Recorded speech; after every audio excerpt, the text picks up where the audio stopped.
Así dijo el Señor: Paraos en los caminos y mirad, y preguntad por las sendas antiguas, cuál sea el buen camino, y andad por él, y hallaréis descanso para vuestra alma. Mas dijeron: No andaremos. Jeremías 6:16. Bienvenidos. Bueno, pues en esta noche vamos a considerar Apocalipsis, bueno, las cartas que están en Apocalipsis. Ya acabamos la carta a Éfeso y ahora vamos a considerar la carta que envía el Señor Jesucristo a Esmirna. Si me acompañan a Apocalipsis capítulo 2, por favor, que es donde vamos a estar viendo acerca de esta carta, y como en otras ocasiones, pues vamos a ver otros pasajes que refuerzan la enseñanza que quiero compartir. Pero vamos a Apocalipsis capítulo 2 para que leamos la carta que le escribió o le envió el Señor Jesucristo, más que escribir, enviar a la iglesia en Esmirna. Recordemos que estas 7 iglesias estaban asentadas sobre lo que hoy es Turquía, y una de estas cartas es Esmirna. El orden en el que están escritas también tiene un orden en cuanto a, digámoslo así, era como algo estratégico, pues la forma en que iban a ser enviadas o la forma en que recorrían las ciudades era de Éfeso, después Esmirna, Pérgamo. Tiene un orden no solo en lo que el Señor Jesús quiso decir, sino aún en la disposición en que estaban las iglesias. También tenía una importancia, pues el que iba a enviar las cartas, o el que las iba a llevar, iba a hacer ese recorrido primero de Éfeso y de ahí dar la vuelta hacia las demás iglesias. Entonces dice en el verso 8, Apocalipsis 2, capítulo 8, perdón, verso 8, capítulo 2, verso 8. Dice: y escribe al ángel de la iglesia en Esmirna, el primero y el postrero, el que estuvo muerto y vivió, dice esto: yo conozco tus obras y tu tribulación y tu pobreza, pero tú eres rico, y la blasfemia de los que se dicen ser judíos y no lo son, sino sinagoga de Satanás. No temas en nada lo que vas a padecer. He aquí el diablo echará a algunos de vosotros en la cárcel para que seáis probados, y tendréis tribulación por 10 días. Sé fiel hasta la muerte, y yo te daré la corona de la vida. El que tiene oído, oiga lo que el Espíritu dice a las iglesias. El que venciere no sufrirá daño de la segunda muerte. Bien, esto es toda la carta, lo que envía el Señor Jesús a decir a esa iglesia. Y lo primero en lo que quiero hacer énfasis, ya cuando se escribe al ángel de la iglesia en Esmirna, en cuanto al ángel, pues ya hemos mencionado varias veces que se refiere al encargado, al pastor que estaba en esa iglesia. Pero el Señor Jesucristo se presenta diciendo el primero y el postrero, y es bien importante siempre que veamos estas cartas, por qué el Señor Jesucristo se presenta de alguna manera. No en todas las cartas se presenta igual. Recordemos que en Éfeso dice: el que tiene las 7 estrellas en su diestra, el que anda en medio de los 7 candeleros de oro, dice esto. Esa es la manera en que se presentó en Éfeso. Aquí en Esmirna dice el primero y el postrero, el que estuvo muerto y vivió. En lo primero que quiero enfocarme es cuando dice el primero y el postrero. ¿Qué es lo que nos da a entender aquí el Señor Jesucristo en cuanto a la eternidad del Señor Jesucristo? Yo soy el primero y el postrero, pero lo debemos de enfocar siempre pensando en esta iglesia. ¿Qué quiso decirle a esa iglesia? ¿Por qué a esa iglesia se presenta como diciéndole: yo soy el primero y el postrero? ¿Qué es lo que le da a entender? Bueno, que yo estoy siempre, yo soy eterno. Y también algo que nosotros debemos tener en mente para aplicarlo a nuestra vida es que el Señor Jesús es eterno. No es que estuvo hace tiempo, pero quién sabe si hoy pueda estar conmigo, o ahorita está conmigo, pero no sé si en un tiempo futuro vaya a estar. Él es eterno, Él es el primero y el postrero. Es el primero en la historia y el último en la historia, es decir, Él va a estar siempre, es lo que le da a entender.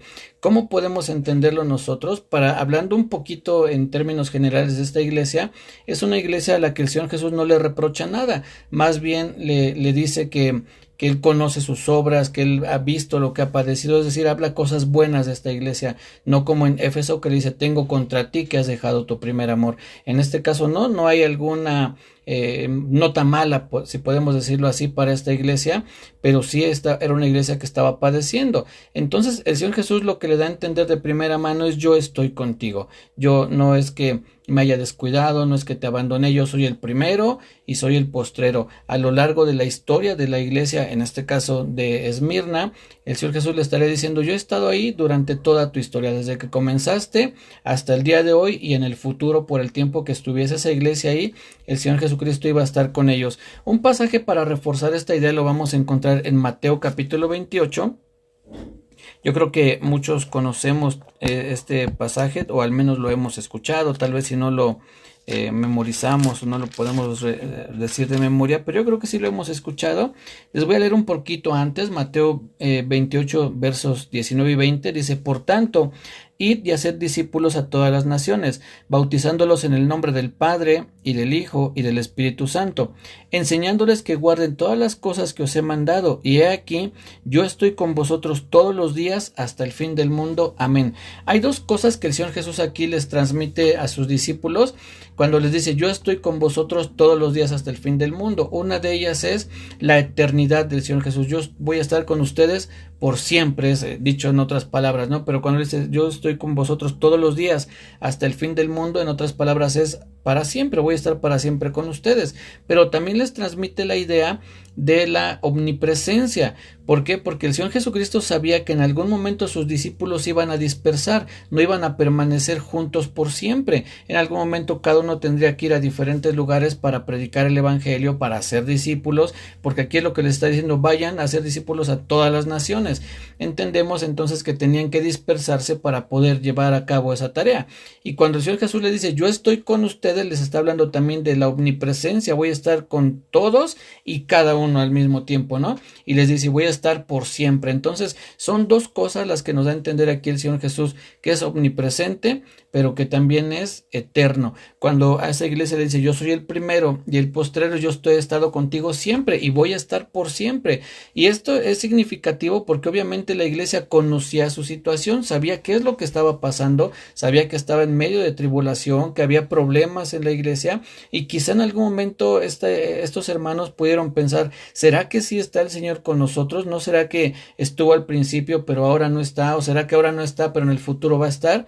Y el Señor Jesús comienza diciéndoles, yo soy el primero y el postrero, yo he estado siempre con ustedes. Es algo de lo que yo creo que el Señor Jesús quería expresar a esta iglesia, y que es lo mismo para ti y para mí. Él está con nosotros siempre, Él no nos abandona. Cuando les dijo a sus discípulos, vuelvo a decir, yo estoy con ustedes todos los días hasta el fin del mundo, entendemos que lo mismo es para nosotros, pues el Señor Jesús sigue presente en su iglesia y tú y yo somos parte de esa iglesia, ¿sí? Entonces regresemos por favor a Apocalipsis capítulo 2.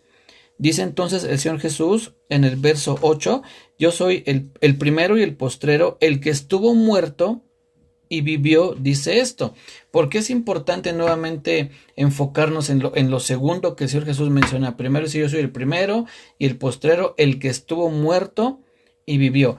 Siempre que en nosotros estudiemos, escuchemos o alguien nos esté hablando o leamos en la Biblia algo acerca de la muerte del Señor Jesús, siempre debe de venir a nuestra mente el por qué murió y cómo murió. Murió por mis pecados y murió en una cruz, que fue antes azotado, fue herido, fue lastimado. Entonces cuando aquí el Señor Jesús dice el que estuvo muerto, lo que está tratando también, puedo entender que el Señor Jesús está tratando de decirle a esta iglesia, es yo también padecí, estuve muerto, pero no es que haya muerto a los 80 y tantos o 90 y tantos años, ya viejito. No, la muerte del Señor Jesús tuvo dolor, hubo sufrimiento, hubo golpes, hubo latigazos, hubo puñetazos. Entonces les dice, yo estuve muerto, y suponemos que esta iglesia trae a memoria cómo murió el Señor Jesús, cuál fue esa muerte, y es algo que tú y yo también debemos de hacer, no para estar tristes, no para que haya pesar o culpa en nuestro corazón, al contrario, sino agradecimiento, decir, Señor Jesús, tú moriste por mí en esa cruz, tú sufriste el sufrimiento que a mí me tocaba, y es algo que debemos de traer a la mente, y esto no es nada fuera de la Biblia, esto lo podemos encontrar, si me acompañan por favor a Lucas capítulo 22.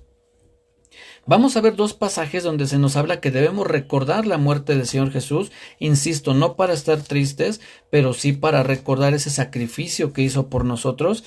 Mientras estaba preparando este estudio, y pensaba en esto, cuando viene a nuestra mente la muerte de algún ser querido, en este caso del Señor Jesús, que es a quien amamos, pero cuando viene a nuestra mente la muerte de algún ser querido, recordamos qué fue lo que rodeó esa muerte, ¿no? Qué fue lo que sucedió antes, durante y después de que esa persona allegada a nosotros murió, haya partido con el Señor. Y entonces es algo que está presente. No podemos solamente pensar tal persona ya no está con nosotros, pero hacer a un lado todo aquello que rodeó ese momento triste muchas veces, ¿no? Porque siempre la partida de un ser querido es triste, aunque hay consuelo también por otra parte al saber que está con el Señor, ¿no? Bueno, Lucas capítulo 22, vean lo que dice el verso 19. Está aquí el Señor Jesús con sus discípulos en lo que se conoce como la última cena, y el Señor Jesús dice en el verso 19, bueno, está narrando Lucas, dice, y tomó el pan y dio gracias y lo partió y les dio diciendo, esto es mi cuerpo que por vosotros es dado, haced esto en memoria de mí. ¿Qué es esto? Pues se refiere a la cena del Señor. Cuando tú y yo participamos de la cena del Señor o la Santa Cena, como también se le conoce, debemos de recordar la muerte del Señor Jesucristo, que murió en esa cruz por mis pecados, en pago de mis pecados, para que yo no tuviese que pagar ya por ellos. Y después en 1 de Corintios capítulo 11, el apóstol Pablo retoma este evento tan solemne, tan importante también para nosotros, y lo enseña a la iglesia en Corinto. Esto lo podemos encontrar en 1 de Corintios 11, y me voy a enfocar en el verso, desde el 23 vamos a leer. Dice, porque yo recibí del Señor lo que también os he enseñado, que el Señor Jesús la noche que fue entregado tomó pan, y habiendo dado gracias lo partió y dijo, tomad, comed, esto es mi cuerpo que por vosotros es partido. Haced esto en memoria de mí. Fíjense, haced esto en memoria de mí. Asimismo tomó también la copa después de haber cenado, diciendo, esta copa es el nuevo pacto en mi sangre.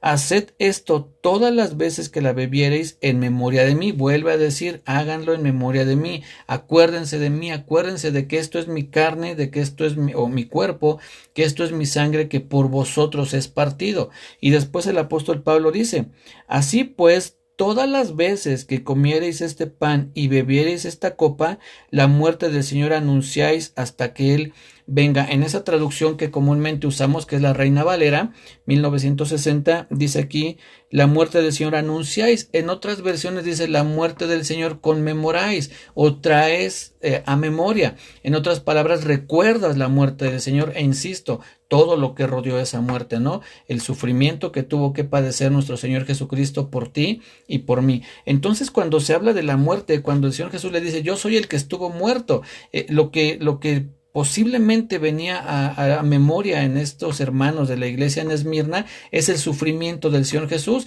e insisto, todo está relacionado porque esa iglesia estaba padeciendo. Ahorita lo vamos a volver a leer, ya lo leímos, pero vamos a enfocarnos. Entonces, lo mismo tiene que venir a nuestra mente. Cuando tú y yo estemos en medio de aflicciones, recordemos la muerte del Señor Jesús, que Él también padeció, y Él además padeció injustamente. Si tú y yo en algún momento tenemos una aflicción, quizás sea porque hicimos algo que no estuvo bien, ¿no? Algo incorrecto, pero Él no. Él dice la Biblia que Él pagó el justo por los injustos. Y en uno de los salmos proféticos que estuvimos estudiando, dice en ese salmo, pagaré lo que no robé. O sea, ¿por qué tenía que pagar el Señor Jesús algo que Él no debía? Pero fue ese amor que lo llevó a esa cruz para que Él pagara por ti y por mí. Entonces, lo que el Señor Jesús les está diciendo a esta iglesia es, yo he estado contigo siempre, tratando de entender el mensaje, ¿no?, que está dándole a esta iglesia.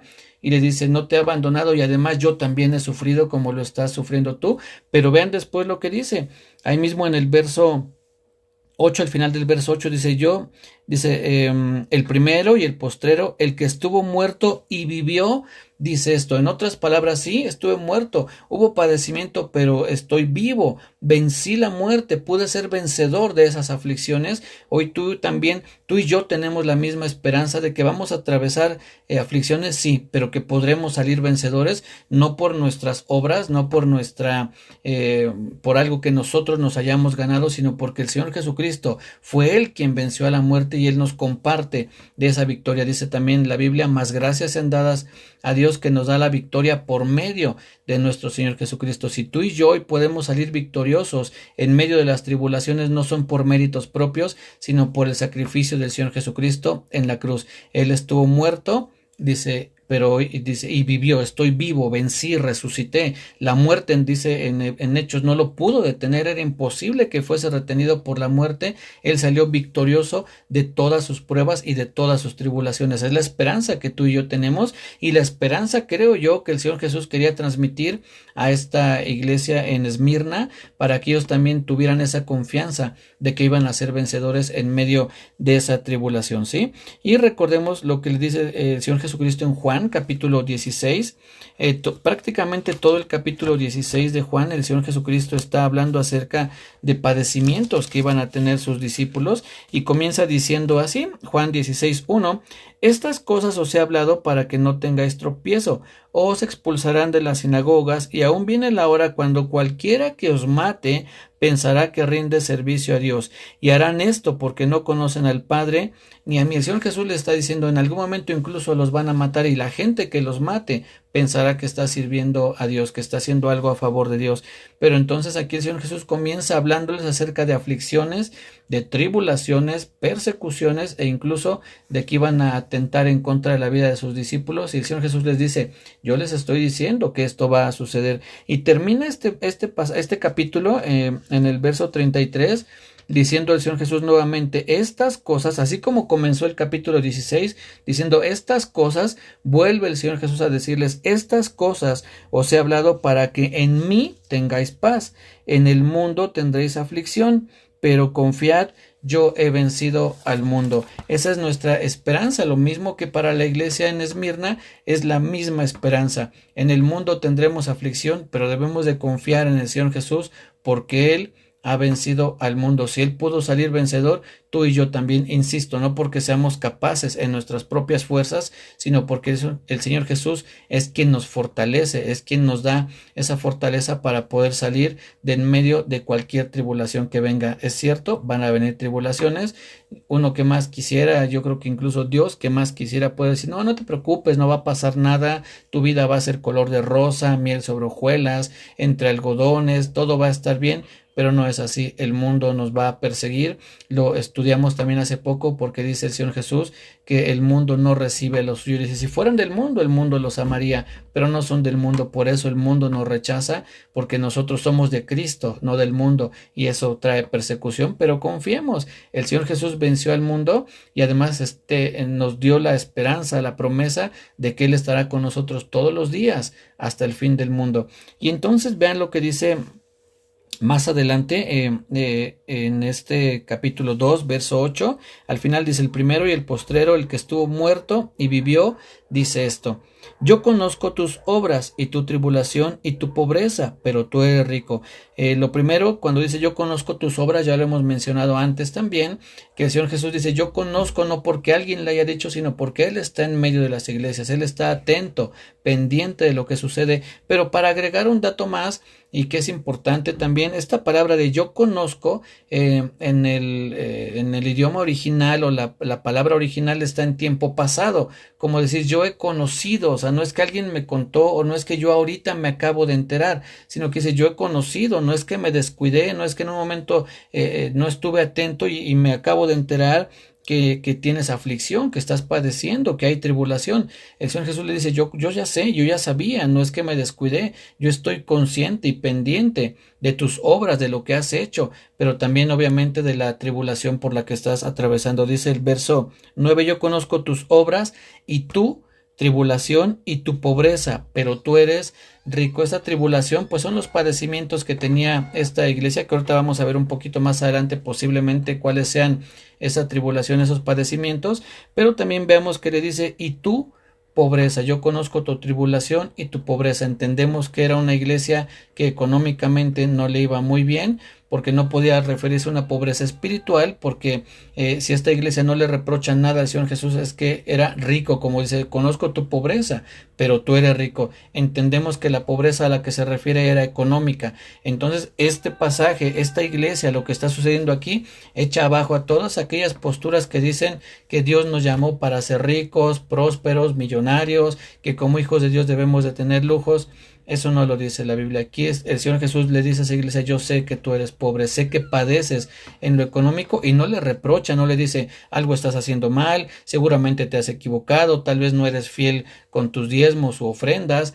El Señor Jesús no le reprocha, le dice, yo sé que eres pobre, sé que estás padeciendo, sé que en ti hay escasez, sé que hay necesidades económicas, le dice, pero tú eres rico. ¿Por qué le dice eres rico? Porque al no reprocharle nada, sabemos que era una iglesia que se esforzaba por agradar a Dios, que es parte de lo que hemos estado estudiando o estuvimos estudiando con el reino de Dios, que le dice, bienaventurados los pobres en espíritu, porque de ellos es el reino de los cielos. Ciertamente nosotros debemos ser pobres espiritual, y eso nos va a llevar a la riqueza, es decir, a buscar las cosas de Dios, buscar primeramente el reino de Dios. Entonces, aquí vemos cómo el Señor Jesús no nos llamó a ser millonarios, no murió en una cruz para que nosotros tengamos lujos, murió en esa cruz para que tengamos vida eterna junto a Él. Ese es el propósito de su muerte en la cruz. Y si Él quiere bendecirnos, pues gloria a Dios. Qué bueno que haya entre el pueblo de Dios, entre la iglesia, gente que le va muy bien económicamente, que es próspera, que tiene muy buen trabajo, que tiene muy buenos ingresos, gloria a Dios por ellos. Pero si es el caso que tú y yo no tengamos esos mismos ingresos,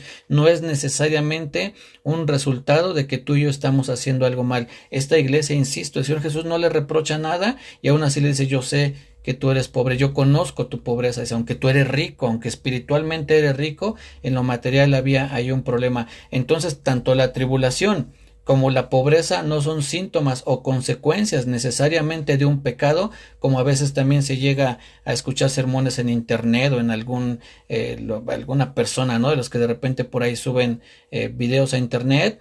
Y dicen eso, no es que si tú estás mal, si tú eres pobre, si estás siendo atribulado, es porque algo estás haciendo mal. No necesariamente eso, pudiera ser que sí, puede ser que sea una disciplina del Señor, pero al menos lo que podemos entender en este pasaje, en esta carta que se le escribe a Esmirna, el Señor Jesús no les dice, no les menciona algo que estén haciendo mal, aunque suponemos, sí, ciertamente que al ser una iglesia que estaba formada por seres humanos, pues debía haber pecado y fallas, pero pensamos que era una iglesia que se esforzaba en agradar al Señor. Entonces, que no haya desánimo en tu corazón cuando veas que hay tribulación o cuando tal vez no tienes los recursos que uno desearía, siempre y cuando uno esté buscando al Señor. Si son por malas decisiones la situación que estamos atravesando, pues hay que ponernos a cuentas con el Señor y decirle, Señor, perdóname, sé que he tomado malas decisiones, tal vez no he administrado bien la economía que me has dado y por eso hoy estoy padeciendo, pero no necesariamente o no siempre es por eso. Hay ocasiones es porque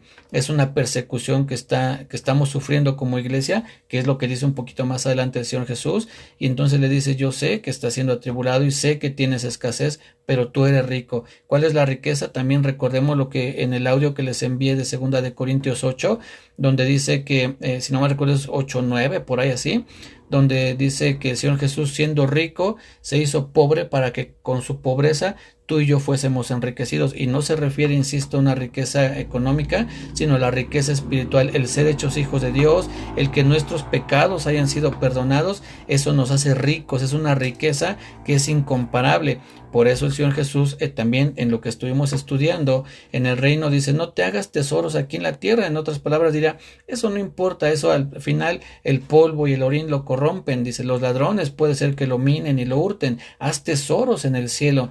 Dice, donde ni la polilla ni el orín corrompen, donde ladrones no minan ni hurtan. Esas son las riquezas, las que tú y yo debemos de buscar primeramente, y si el Señor quiere añadir las riquezas materiales, pues gloria a Dios, que sean porque lo añada, ¿no? Es una bendición de Dios, ¿sí?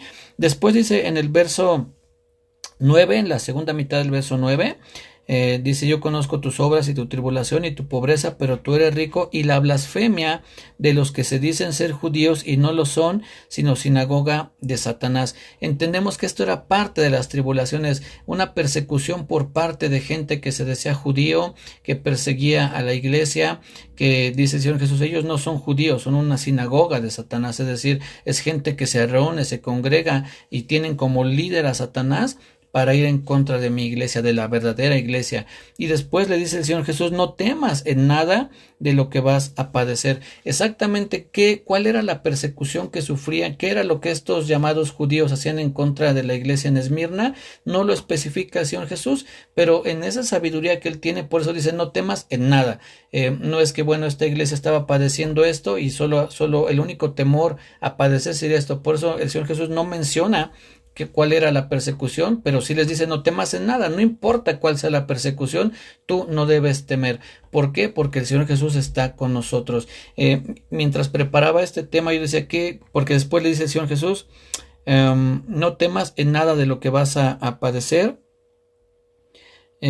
Dice, he aquí el diablo echará a algunos de vosotros en la cárcel para que seáis probados y tendréis tribulación por 10 días. Sé fiel hasta la muerte.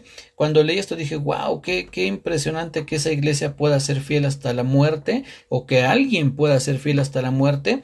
Y yo pensaba mientras preparaba este tema, dije, la verdad es que si yo estuviera atravesando una tribulación como la de esta iglesia, dije, tal vez yo no sería fiel hasta la muerte.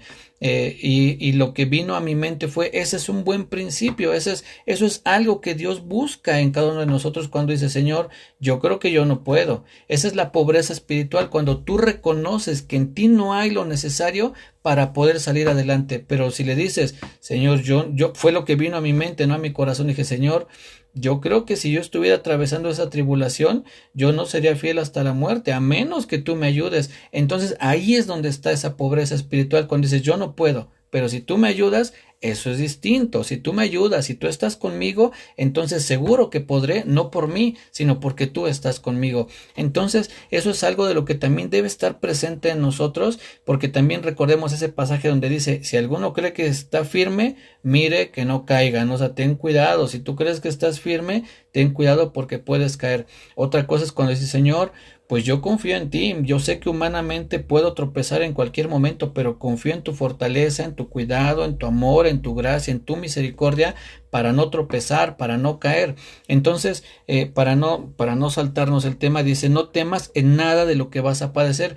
¿Por qué les dice no temas? Porque él estaba con ellos, y eso es lo mismo que tú y yo debemos de tener en cuenta. Pueden venir tribulaciones, persecuciones, sí, pero no debemos temer, principalmente porque el Señor Jesús está con nosotros, y también porque yo creo que el Señor Jesús sigue orando por su iglesia, sigue pidiéndole al Padre, como en algún momento lo hizo con el apóstol Pedro cuando le dice, Simón, el diablo te ha pedido para zarandearte, pero yo he rogado por ti para que tu fe no falte. Yo creo que es la misma oración que el Señor Jesús hace por ti y por mí cuando sabe que vamos a ser zarandeados o atribulados. Le dice al Padre, Padre, que su fe no falte. Y no hay oración más perfecta que la que pueda hacer el Señor Jesús. No hay una oración que le llegue o que sea tan agradable como la que el Señor Jesús pueda hacer al Padre. Y obviamente entendemos que también tú y yo, porque nosotros ya hacemos esas oraciones, nuestras oraciones van dirigidas al Padre en el nombre de Jesús, ¿no? Entonces tengamos también esa confianza que así como el Señor Jesús ora al Padre,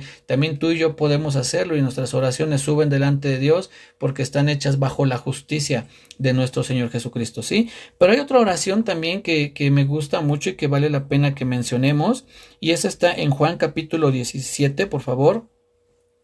Si me acompañan a Juan capítulo 17, vamos a ver qué es lo que dice, que es una oración que hace el Señor Jesucristo en Juan 17, y vean lo que dice el verso 20. Juan 17:20 dice lo siguiente, está hablando el Señor Jesús, está orándole al Padre y dice, mas no ruego solamente por estos, o sea, no se refiere solamente, dice, no oro solamente por mis discípulos, por los que en ese momento estaban ahí, dice, no ruego solamente por estos, sino también por los que han de creer en mí por la palabra de ellos. No ruego solamente por estos que están ahorita aquí, sino por todos aquellos que van a creer en mí por la palabra de ellos. ¿Y qué crees? Tú y yo somos fruto de la predicación de los discípulos, de los apóstoles. Tal vez, obviamente, a ti no te predicó el apóstol Pedro o Juan, a ti tal vez te predicó un vecino, pero si pudiésemos trazar una línea hacia atrás, a ese vecino le predicó tal vez un primo y ese primo le predicó y podemos trazar una línea y yo estoy seguro que llegaríamos tal vez hasta Juan o Pedro o Pablo o no sé quién de los discípulos del Señor Jesucristo. Y entonces cuando el Señor Jesús dice no solamente pido por ellos sino por los que han de creer en mí, por la palabra de ellos, se traza una línea de puntos al futuro hasta el día de hoy, ¿no? Hasta este momento en el que tú y yo somos parte del fruto de la predicación de los discípulos. Entonces, esto lo digo, ¿por qué? Porque el Señor Jesús estaba pidiendo, en este pasaje estaba pidiendo por ti y por mí. No ruego solamente por ellos, sino también por cada uno de los que van a creer en mí, que en este caso somos tú y yo. Entonces el Señor Jesús está rogando también por nosotros. ¿Cuál era ese ruego? ¿Qué es lo que estaba pidiendo? Miren lo que dice un poco antes el Señor Jesús. Dice en el verso 15, no ruego que los quites del mundo, sino que los guardes del mal. Eso es lo que estaba rogando el Señor Jesús, entre otras cosas. No te pido que los quites del mundo, pero sí que los guardes del mal. Y ese mismo ruego que hizo por sus discípulos es el mismo que cae sobre ti, sobre mí. El Señor Jesús diciéndole al Padre, no te ruego que los quites del mundo, pero sí que los guardes del mal. Entonces eso es lo que nos da esa confianza, decir, no voy a temer, porque el Señor Jesús ruega por mí, que el Padre me guarde del mal, y sé que también ruega por ti y por mí para que nuestra fe no falte. Esa es la confianza. Por eso el Señor Jesús, con toda la autoridad, pero también con todo el amor, les dice, no temas en nada de lo que vas a padecer. Si hoy que lo entendemos así es porque Él ruega por nosotros, porque Él intercede por nosotros, porque Él nos fortalece. El apóstol Pablo lo dijo bajo el contexto de decirse, he aprendido a estar saciado como a tener hambre, a tener abundancia como a padecer escasez. Dice, todo lo puedo en Cristo que me fortalece. Es en ese contexto que el apóstol Pablo dice eso.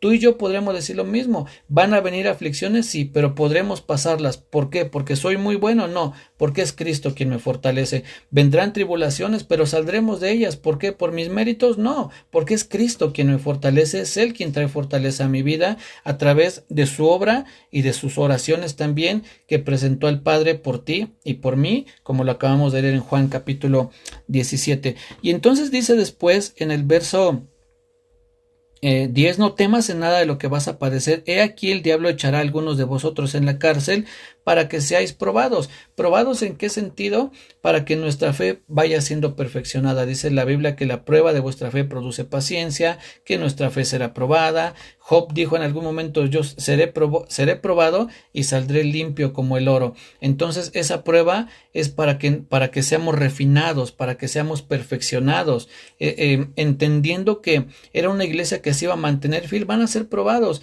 Yo creo que no se refería como van a ser probados a ver si pasan o no pasan. Van a ser probados, van a pasar, pero y van a salir mejor. Es decir, van a ser perfeccionados, van a ser afirmados, fortalecidos, establecidos. Y es la misma confianza que debemos tener tú y yo. ¿Vendrán pruebas? Sí, pero no para ver si pasamos o no, sino para pasar y ser perfeccionados. Entonces, yo creo firmemente que esas pruebas que vienen cuando tú y yo reconocemos nuestra necesidad de Dios, cuando nos encomendamos al Señor Jesucristo, vamos a pasar la prueba y vamos a salir perfeccionados de esa prueba. Y después dice en el verso, ahí mismo en el verso 10, y tendréis tribulación por 10 días. Este 10 días pensamos que es simbólico, es decir, es una prueba corta, no es una prueba eterna, no es una prueba que va a durar para siempre. Como lo dijo también en algún momento el apóstol Pablo, esta breve tribulación momentánea o pasajera es lo que dice.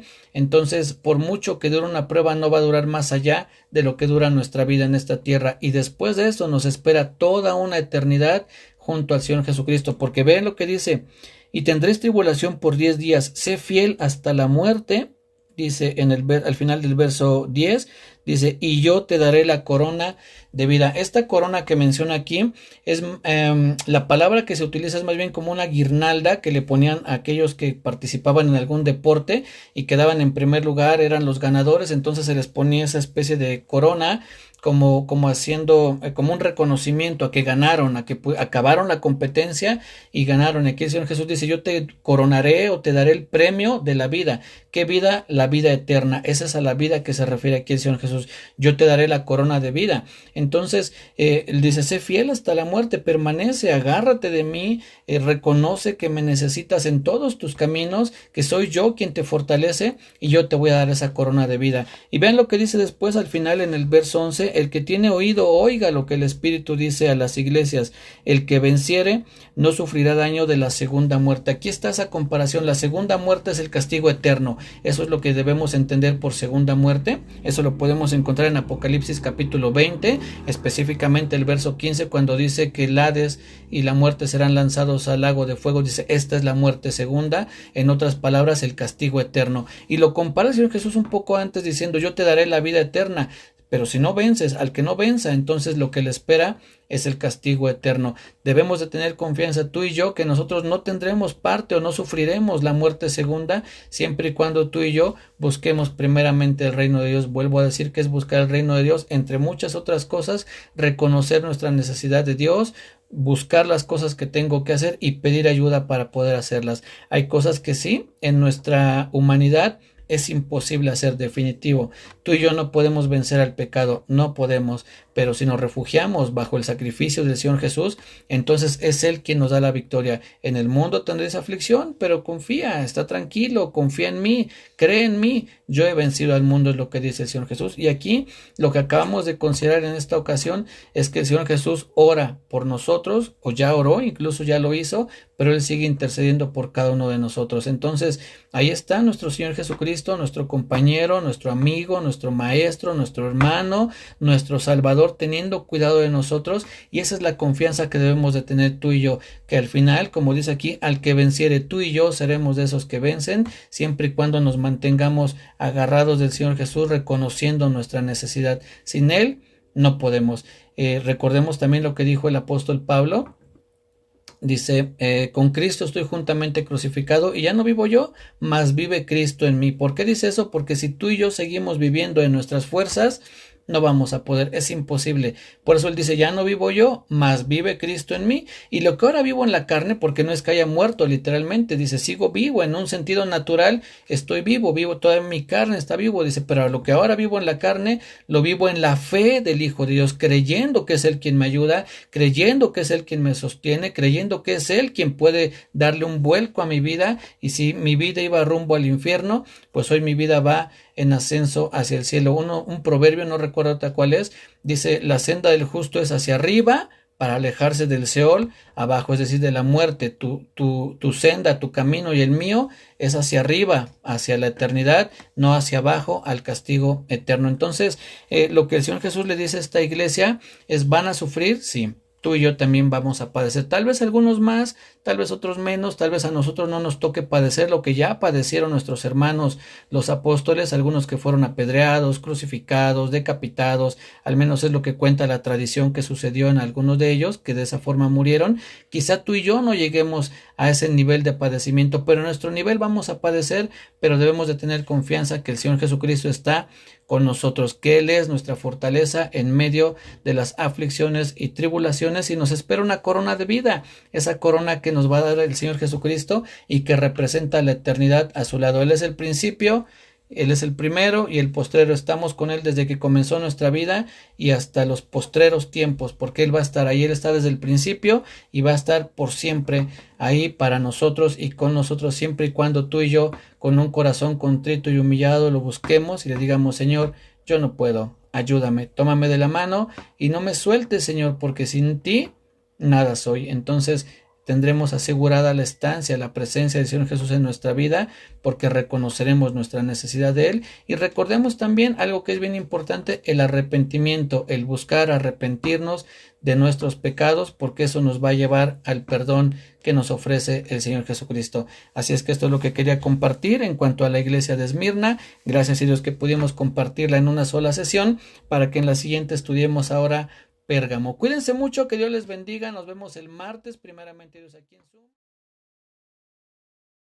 Esto fue Sendas Antiguas.